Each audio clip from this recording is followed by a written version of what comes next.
Hi, I'm Tobias Kuhn, and I would like to share some thoughts on FAIR with respect to machine actionability.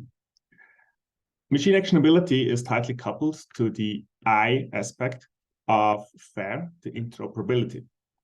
Looking backwards, interoperability was probably the aspect that was most often overlooked, or at least not interpreted in its original strong sense.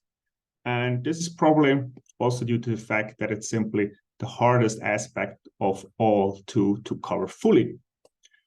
FAIR is not just about metadata records for datasets. FAIR is about the data itself.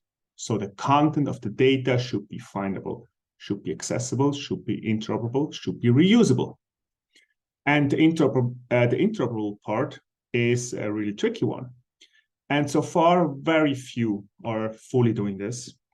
And the reason is simply that even now, 10 years later, we still don't have tools that fully support that across domains in all kinds of use cases.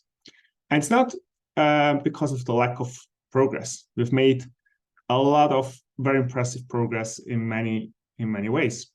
But the FAIR principles were just very, very challenging from the start. So they were very bold, they set very high aspirations of where we want to go. And that's great. And we should keep working on that.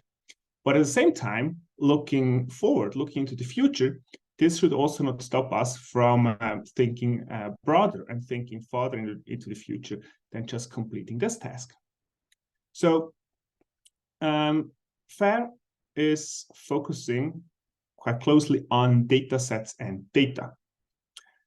But scientific knowledge is not just about data. Scientific knowledge is about interpretations, it's about generalizations, it's about qualifications, it's about evidence and evidence trails, it's about scientific equipments and the whole relation between these entities. It's also about the scientific discourse that happens around all these parts, about assessments, about reviews, about curation. And then, of course, about the people, the researchers, most importantly, but also other stakeholders. It's about their opinions as well. It's about their arguments and how they relate to each other, and how, based on all of these, we somehow construct human knowledge on a global scale. And the FAIR principles, I believe, they apply to all of these parts. They apply to all of these kind of publicly visible aspects of this scientific or scholarly socio-technical ecosystem. And that's, I think, what we should aim for the future.